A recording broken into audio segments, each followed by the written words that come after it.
you, Jonathan. Already welcome. So I'm Buck Kulkarni. I live here in Lyndhurst, New Jersey, which is close to New York City, but on the wrong side. But sorry about that. Essentially, I started my life with Citibank back in India, and as a regular techie, developer, systems analyst, project manager, implementer, and all that stuff. And in about 2002, when I was with Citibank US, Sarbanes-Oxley came around, and it was about the beginning of a huge regulatory change that was going to be unleashed in the US. Because my boss really did not know what to do with me, he kind of made me in charge of Sarbanes-Oxley compliance. And that is how I got into GRC space. And it's now 21 years. And it has been an amazing journey. There is so much to learn, so much to realize that some of the things that are really so easy are made so much more complicated by an entrepreneur's blind spots, a whole lot of hype and marketing around all kinds of terminologies, and of course, profusion of regulations. And I've been working with Wayne for almost 12 years now. And I feel passionate that there is so much that we can do to help our entrepreneurs get on the right frame of mind to look at GRC as a competitive advantage rather than a cost or some painful thing that they have to do somehow. So that's where I stand, and I think this is some conversation that I'm looking forward to. Thank you, Wayne. Okay. So, Buck, speaking about that, you had, when we put together this theme around how to achieve better alignment between FinTechs and financial institutions, especially with regards to the sales cycle, I don't know for sure with regards to the different responsibilities that those who are in attendance, if they deal with sales on a day-to-day basis. But when you kind of think about this, I know this is a topic that we're both very passionate about, but you were mentioning to me a specific situation that you dealt with a banker that was in Miami. And so maybe if you can share that conversation to the group, that'll help create some context on why we think that this topic is very important. So regardless of whether you are in sales or product or marketing, compliance, security, and risk are really important with regards to getting the job done and really looking at the stakeholders that are involved. So why don't you share that situation that you shared with me with regards to I know it has become experience. a kind of popular episode. I'm sure to share that with everyone here. Yeah, basically, all of us are in sales, right? And especially if you are a startup, then certainly so, because you have got very limited people. And this chief operating officer of a mid-sized regional bank I was speaking with, and very savvy, she has led the digital transformation effort of her bank for about 10 years now, more than that. She knows a lot about the space. She goes out of her way to keep studying new fintechs, reaching out to them. And her situation or her frustration is very simple, that as regulatory compliance gets tougher, the entrepreneur fintech side is also equally to blame, that they are not understanding why they need to get ahead of that. And they're just focused on product functionality, features, throwing in more and more and more. So November of 2022, the buzzword was metaverse, and everybody was doing something in metaverse to add to their product lineup. November 23, the buzzword is, of course, all of us know that, chat GPT and AI, and everybody is rushing to do something about that. And good or bad, let us not comment on that, whether it is really required in the product or you are doing it because it needs to be there. And that's fine, everyone's choice. But each one of these additions creates significant compliance issues, which most of the time are in the blind spot of the entrepreneur. And her point, if that does not open, the eyes of an entrepreneur, a bank COO saying that you are equally to blame as much as the regulations are, then I don't know what else can do that. That's an interesting point. So what you're really saying is that a lot of the fintechs that are out there may not necessarily focus strongly on governance, risk, and compliance, if that's the case, then why do you think that's some of the reasons? What are some of the reasons that contribute to that? Why do you think that happens? And then the first reason that they think oftentimes, not necessarily true or not true many times, is that they are in a very early stage. They don't have the money, the time, the people to, do all this fancy stuff called governance and all that.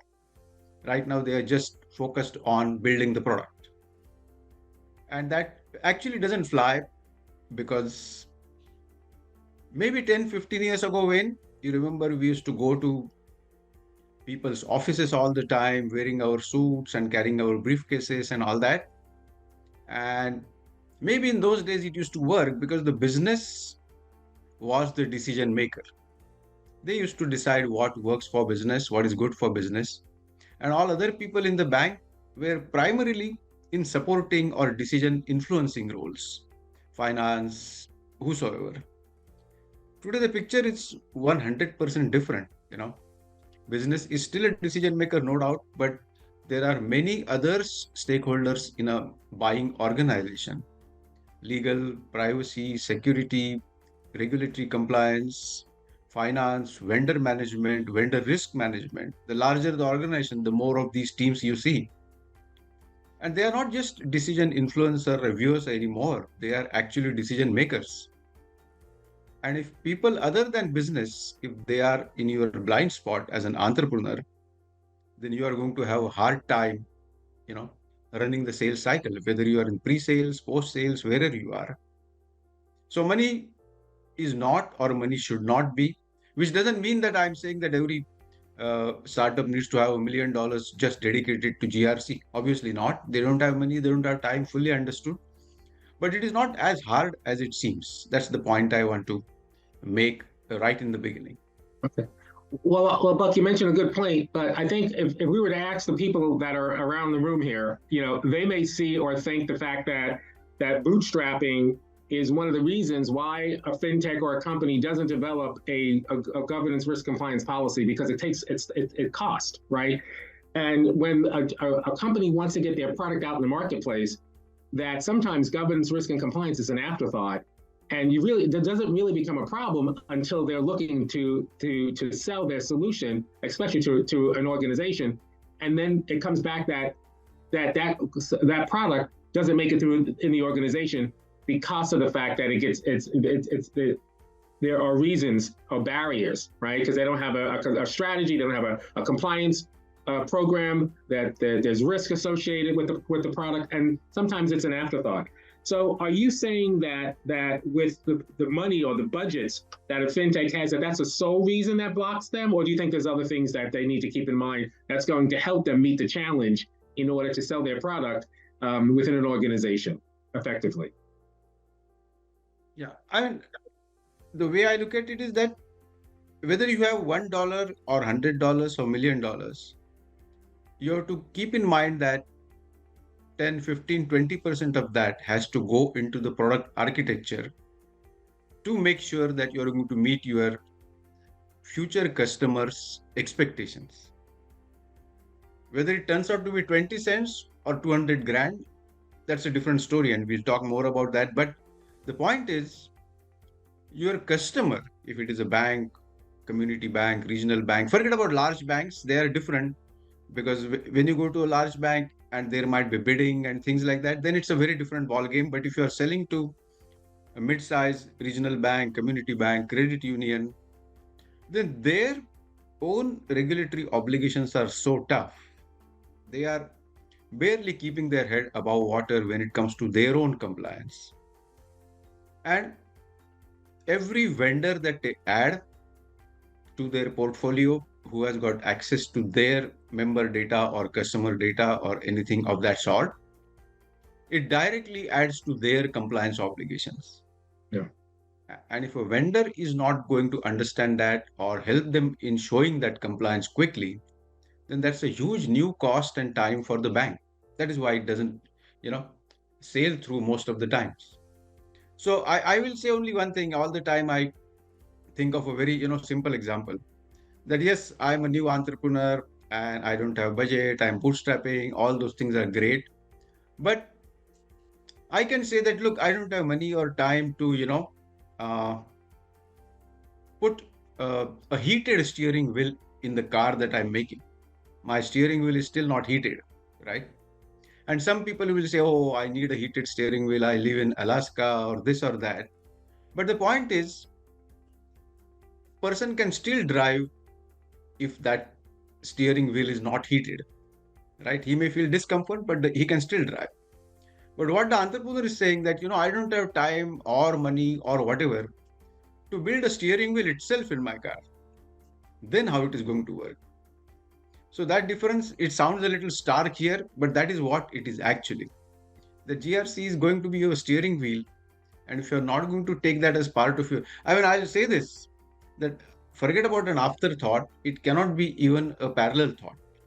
GRC today needs to be built into your architecture itself. Otherwise, your selling cycle is going to get tougher and tougher. So, Buck, we're going to pause here, right? We want to see if there's any questions that anybody has in the audience, because obviously we're going to go down a little bit more detail. But maybe there's some who might differ. They may have a different thought. They may have an observation. They may be in full agreement. They may think that, okay, governance, risk, and compliance is important, but there's a lot more important things to get that product sold within an organization besides that. So, obviously we have a lot of background in the audience here. So we want to kind of give them an opportunity to either add a question in chat or to raise their hand before we kind of go down and kind of drill a little bit further. Absolutely. Okay.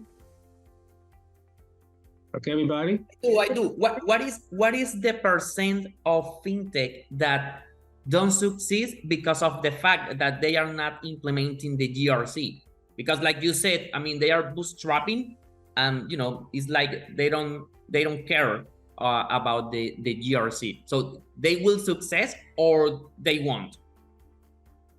Their selling cycle, see, sometimes their product proposition is so strong that the bank wants them because it is filling a crucial gap in their own product portfolio. All banks want to accelerate their product adoption, digital adoption. So if your value proposition is good, like it is in the case of many startups, they're not going to throw you away. They're going to work with you. Like I took the example of the COO, she will work with you for years to make sure that your product gets to that level where it can be put into the bank's data center. But the point is, can you survive those 18 months, 24 months of selling cycle? That is the real question, Jonathan. Yeah. If you think that you don't have money today to build your little bit of GRC that you need into your product, then the question is, do you have money to support your sales cycle for next 24 months without seeing revenue? Yeah. Julie. Yeah. Hello. So I've got two questions. One, you had mentioned that it's really the mid-sized community banks that are flooded with already so many regulations. So to add new vendors, it adds to their compliance burden. So is that the same then for the larger financial institutions, or are we more focused just on the mid-size and community banks? No, it is 100% the same. No question about it. Why I kept the larger banks out of the discussion is that they have got pretty large teams and well-established mechanisms to handle that. So, when a Bank of America or a Citibank adds a vendor, they have got pretty straight, clear-cut idea about what needs to be done. Okay. Whereas if you're a small regional bank, credit union, especially five branch, 10 branch kind of bank, right, then you really don't know what's the process to add a new vendor. And in today's times, it is getting tougher and tougher, Julie, because once upon a time, at least it was clear that if you add a vendor, then all the data that vendor gets stays with that vendor. So as long as you had some kind of assurance on that, you are okay. Today, you don't know that person is using so many suppliers on the back of his own product that even he will not know about. They are just API calls. There are all kinds of services that are available in the market. There is open source. So if you want to use a fintech to integrate a chat-based payment system into your banking portfolio. Then you have got a vendor who has done that front end work for you. But then who owns the chatbot? I don't know, maybe Facebook, maybe somebody else. Now, is Facebook going to tell you what it does with the text that one types into a chatbot? Very unlikely. Is Facebook going to tell you where do they store the chatbot text that they collect from you? Very unlikely. Can you ask Facebook to commit that the text that I type or my customer types in this chatbot will not leave United States? Facebook is not going to reply to you, right? So that's what I mean by the supply chain getting longer and longer and making it more complex for a bank to keep track of. Okay. I'm in this every day. I feel terrible about it, but there is nothing I can do. There was a time, if you remember 10 years ago, that auditors used to ask me, can you give me a list of open source libraries that are used in this particular piece of software? And it was a big struggle. Nobody knew how to do that. And then what is Apache license and what is Berkeley license? All of you have gone through that, I'm sure. Today we are in the same situation as far as vendors are concerned, that I want to select vendor A, but who are vendor A's vendors? It is so hard to keep track of now. Mm-hmm. Okay. That makes sense, and that's really helpful. So I appreciate that. And just the other part of my question was, if the GRC is the steering wheel and needs to be built into the architecture, in that, do you have an idea then of, if you are coming in from a sales perspective, what the value proposition would be in starting and engaging these conversations? We know people want to, as sales, you want to expand, but you forget about the contraction piece of it to balance things out and what that's going to cost later on down the road. Good question. Absolutely. A great question, actually, Julie, because most people get into this trap that they expand on the front end and then contracting becomes a challenge, right? So the solution, as far as I'm concerned, is really taking a proactive stance about GRC rather than being reactive to what the bank is demanding. Because if you start responding to what the bank is asking for, you are getting into an 18th month cycle. Right? They will ask you for 1, then 2, then 3, and it just doesn't end. Because, I mean, if you look at regulations today, right, I don't blame the banking side also. It's absolutely the complete alphabet soup. You have got FFIEC, NCUA, BSA, GDPR, NCPA, CCPA, NYDFS. How is anyone going to keep track of all this? There's no way. And that is why I would very strongly, why I keep saying this, that you need to build GRC into your architecture, because you do not want the bank or the prospect or the customer to take you on a track that is going to be sequentially adding to the questions. You want to take a track where you are proactively presenting the full picture of how you do things.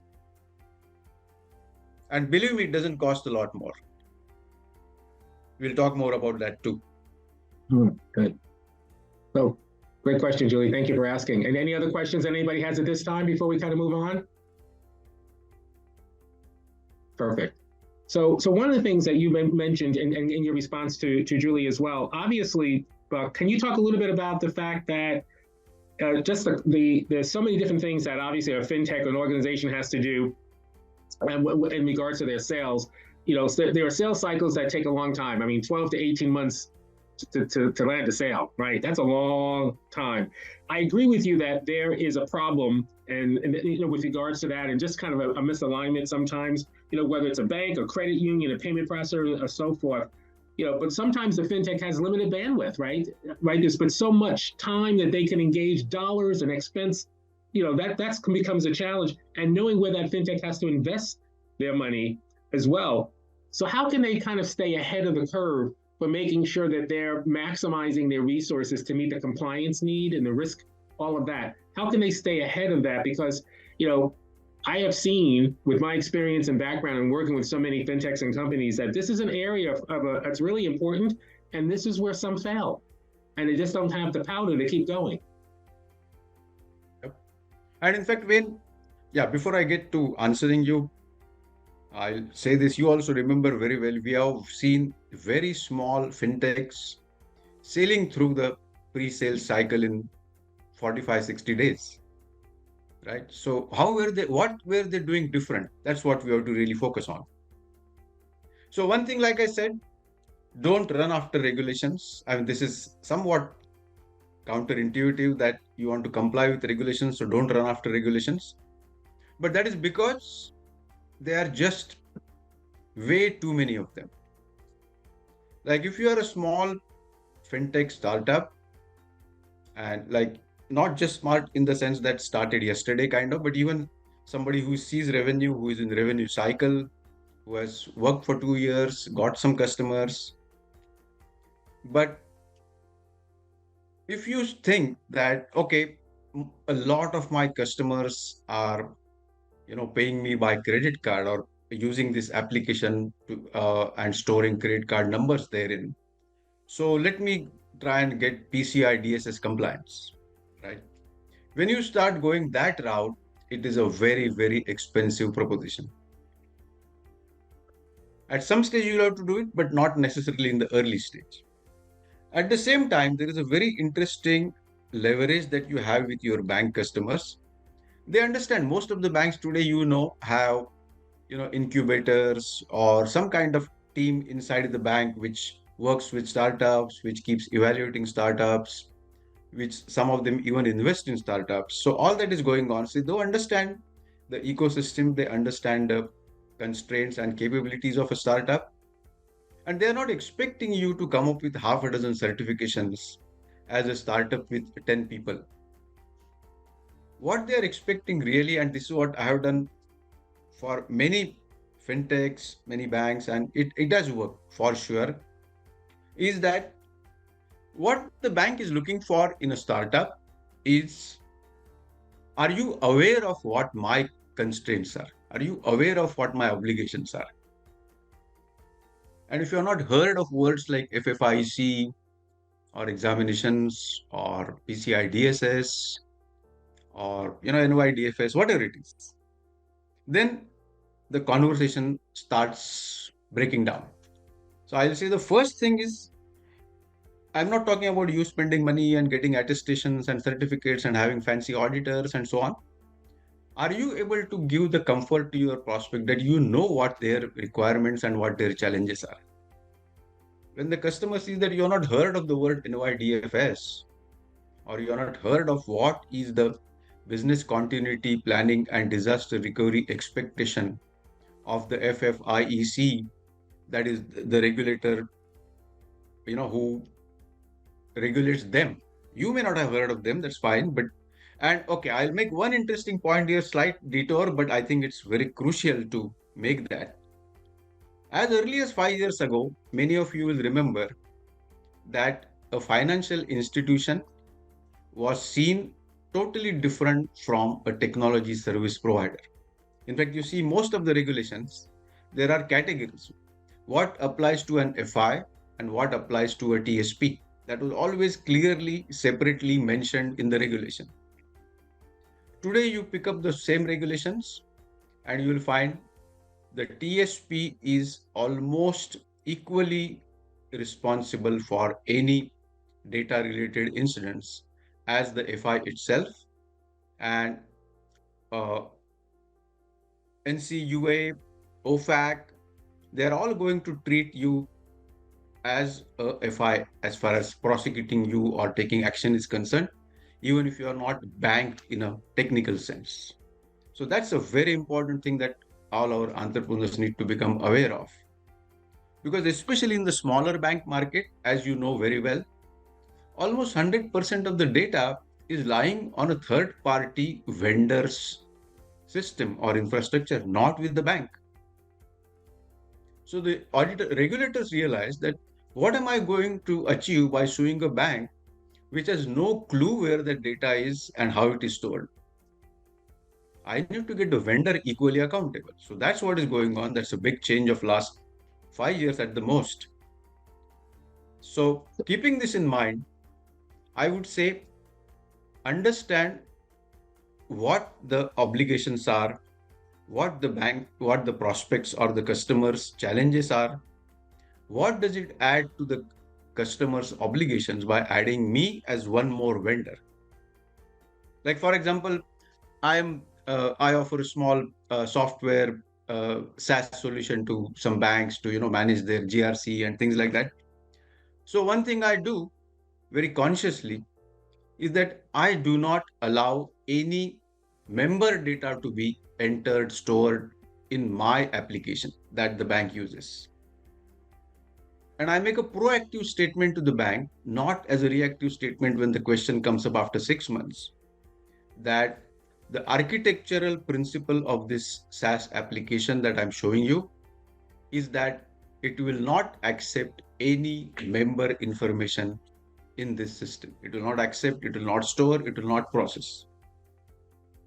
If you are able to make that statement on day one, it makes a huge impact on the efficiency of your sales cycle. So you have to understand what the challenges are, have a very concrete position in your mind as to what is your response to each of those challenges. Like how many entrepreneurs you have seen so far? I'm sure all of you have your own engagements with entrepreneurs, fintechs, banks. How many entrepreneurs are you have you seen who know on day one that an American bank's data cannot be stored outside USA? And it starts right there. Oh, okay. No, right now we have got a server in India. Right now we are in Singapore. And till that changes, the bank cannot sign up. Doesn't matter Yeah. how good your product is. So, Buck, I just want to ask. I want to ask a question to the audience because I mean, you raise a very valid point, and some people may find that to be quite surprising or alarming. So, I want to give them an opportunity to ask you any questions associated with that, of what you just mentioned, with regards to with some of the challenges that some fintechs or companies have working with banks, identifying what the data is, and so forth. So, does anybody have any questions about that? Make sense? Because again, there's a number of us that are actually involved on a regular basis with fintechs and promoting and selling into banks. So that could be a real key showstopper if we don't have that really clearly defined, in our sales cycle. Okay, so if there's no Let us make question. it interactive. I'm very happy because all the people I'm sure on the call are experienced in many different aspects of this whole ecosystem. Yeah, So more questions, we can probably have a better quality of discussion. yeah. As we wind our discussion down. Okay, good. So we've given you. Let me just check and see. Okay, perfect. Okay, so Buck, can you talk a little bit? Yes, Julie. Julie is raising a hand. Yep. You're on mute. Are you in mute, Julie? Yep. Thank you. Sorry about that. No, I will. I'll ask a question. So, you had mentioned there a lot of then they're talking. You might be talking to a stakeholder, and if they've got their story, vendors trying to come in, and they might not even know then where all the information is stored. And did I understand that correctly? Okay. Yep. So,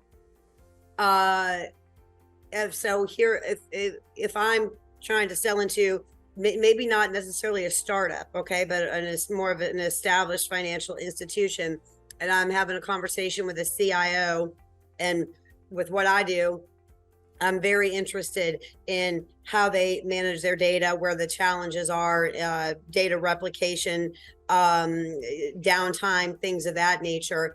Would it be typical then that I might be talking to a CIO of a bank, and he or she may not know where all that data is or where all that data lives? Quite possible, because there are a couple of things. Look at Azure or AWS or any such cloud.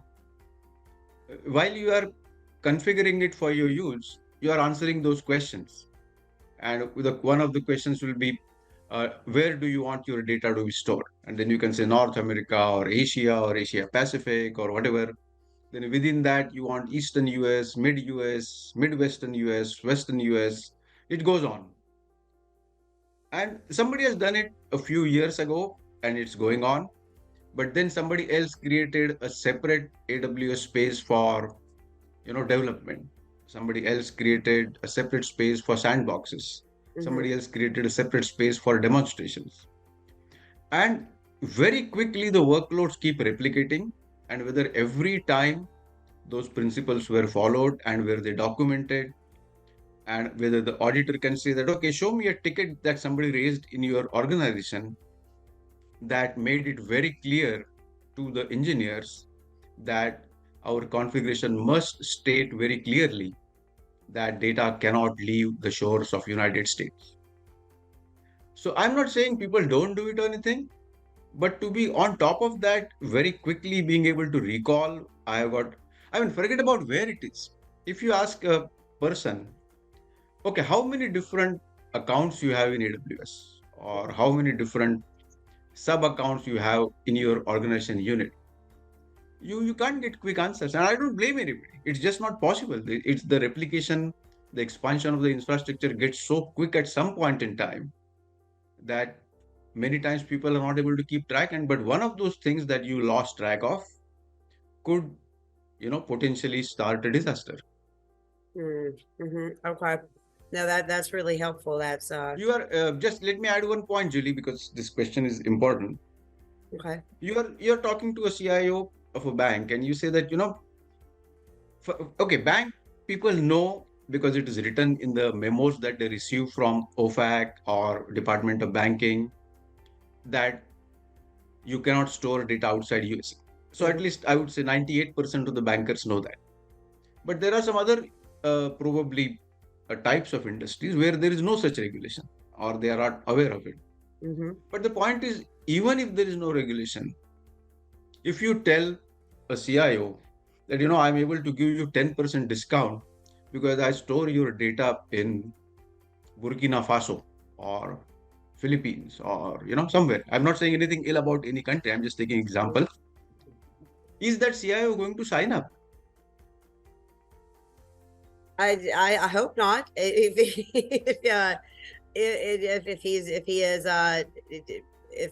he understands that data can't be in a regulated industry, that it can't be stored outside of the U.S. Maybe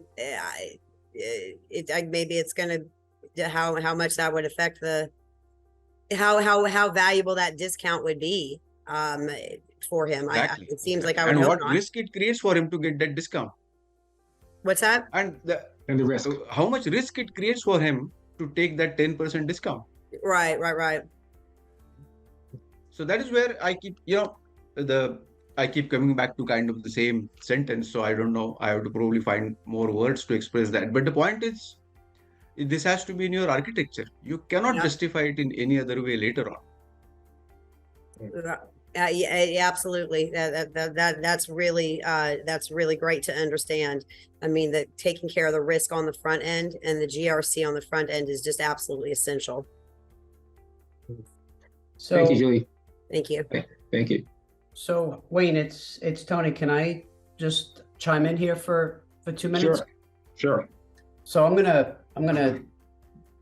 come at it from a banker's perspective, right? Worked at a bank my entire career, and Wayne, I sort of harken back to when you and I met at Princeton Ecom, and it was the Wild West, right? There were no controls around EBBP.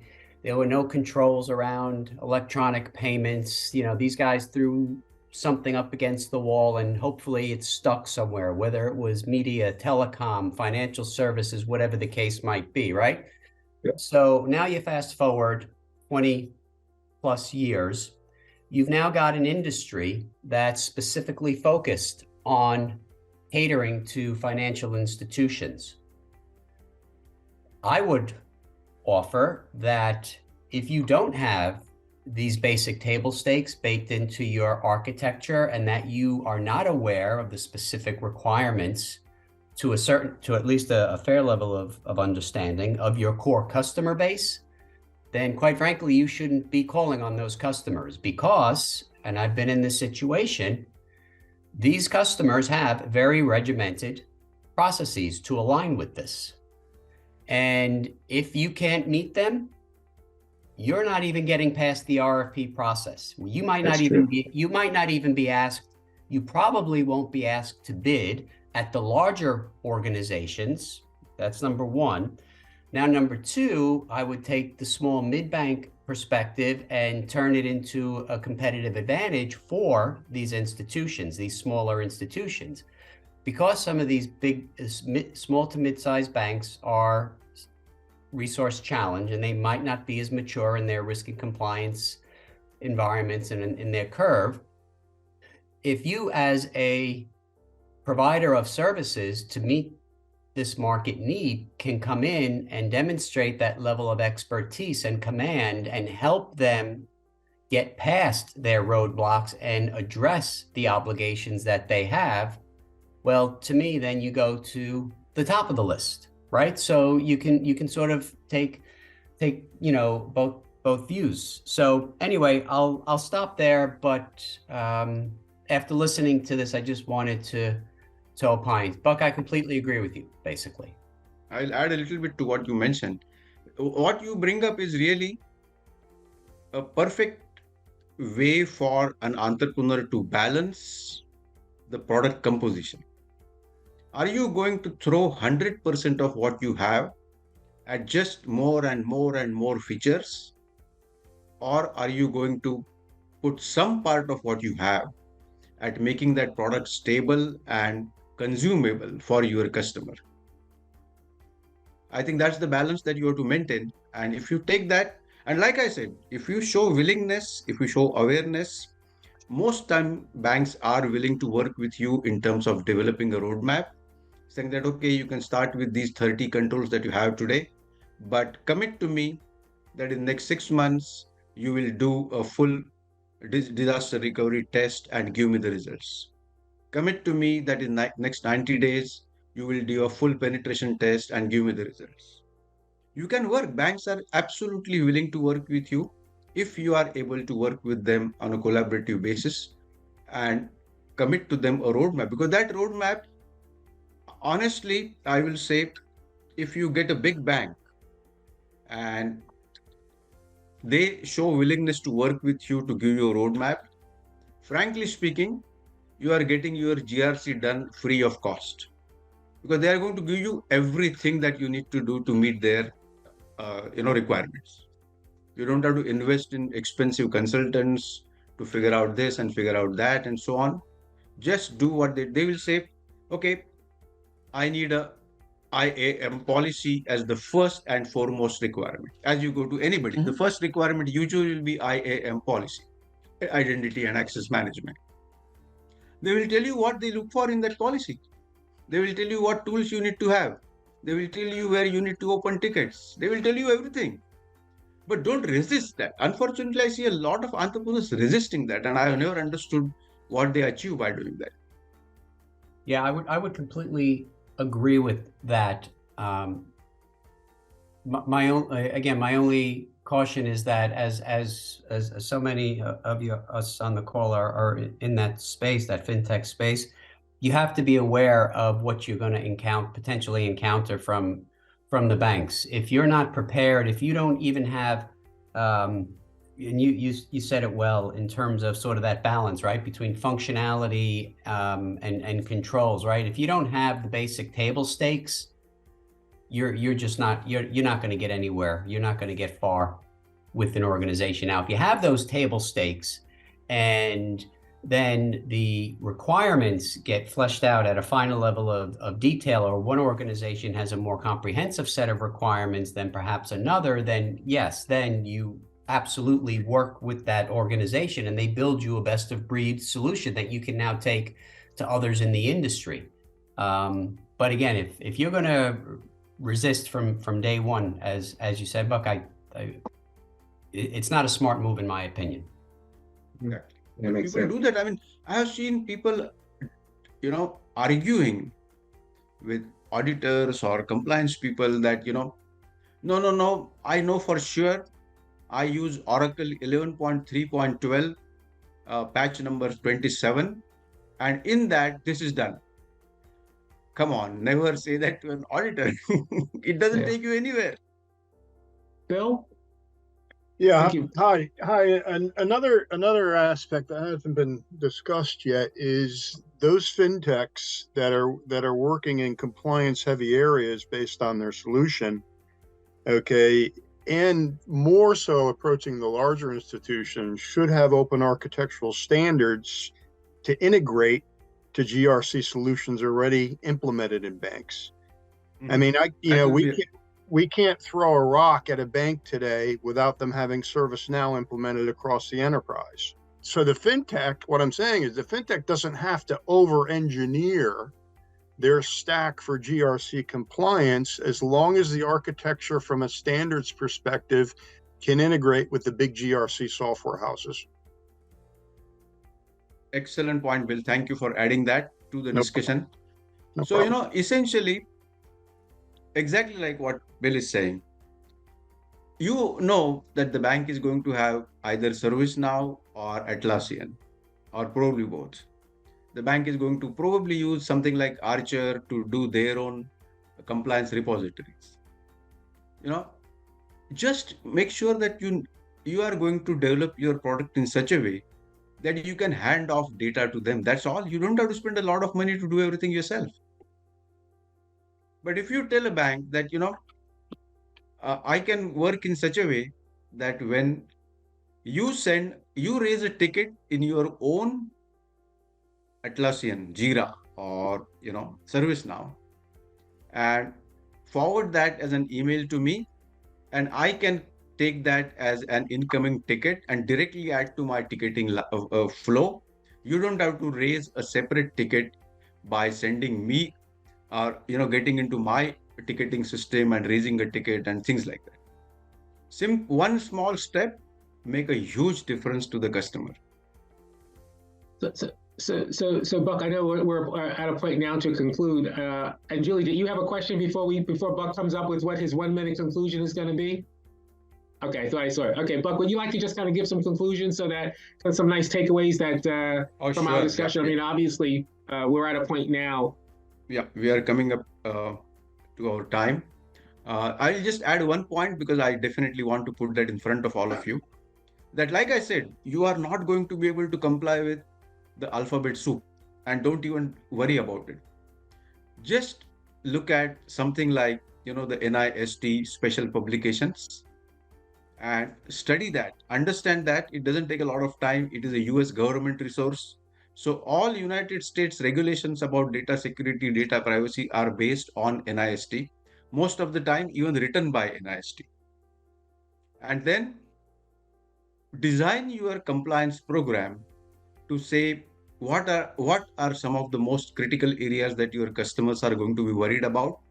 Like I said, IAM usually is the starting point, but then there is IAM, there can be employee security, there can be business continuity and disaster recovery.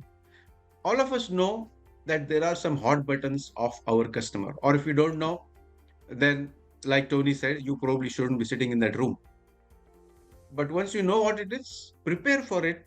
Use a United States government framework. It is available free of cost. You don't spend a single dime to see that. Prepare your own game plan that they have got some 20. I mean, look at NIST-SP, right? Billions and billions have been spent by US government on this for last 40 years. And this is the fountain for all US regulations and mostly even many international regulations. This is something that is used not only by just US, banks and government departments and so on and so forth, but a version of this with little more tightness of controls is used by the Department of Defense too. So it can literally take you to any level of security, privacy, and compliance that you wish to. Start on that journey, bake that into your presentation from day one, saying that this is how we envision our compliance readiness posture at all times. Right now, out of 1400 controls that NIST has, we are very tiny. We are just starting with 20 controls. We are focusing on access control. We are focusing on identity and access management. We are focusing on third-party management because we are right from day one, we are on a public cloud, right? Like an Azure or whatever. So we realize that because our data is in somebody else's possession, my customer, that is you, will have a concern about it. So we are focused from day one on understanding how that is done and how we can provide you maximum assurance as to how it is done. Perfect. Take 3-4 pieces, start running with them, bake them into your product architecture, and let them be there in the MVP. Honestly, I'm saying it doesn't take a lot to do that, because you're doing, see, whether you adopt a IAM policy or not, there is an IAM in your product anyway, right? Whether you call it that or not. So then why not make a little more effort to formalize that?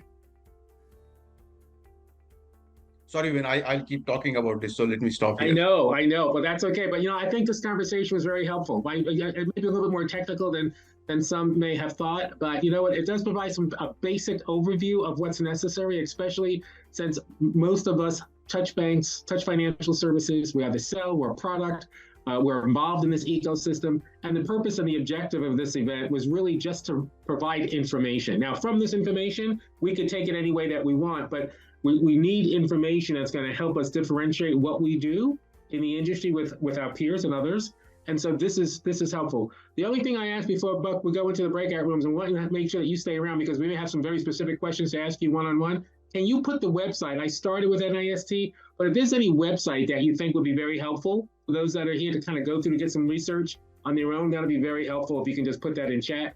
And then Jonathan, we're going to ask you to see if you can open up some breakout rooms so we can have an opportunity to meet each other, kind of have some nice conversations, kind of make these breaks, and we would like to invite those to kind of stay over, have an opportunity to kind of share some of the things that you do and some things that you're working on to those that you may talk to in the breakout room. So we're going to make some about 6 or 7 in a group, and Jonathan's setting that up. So we hope that you click on, that you'll at least stay for a little bit. We know that some of you may have other things to do, but it's always nice to kind of meet some of those that are here in the audience and kind of have some nice conversations in the breakout room. Okay. Right. So those who need to drop off, thank you very much, and I hope to talk to you again. Yeah, Buck, you're going to stay on, aren't you? I'm going to be there. Yeah, okay.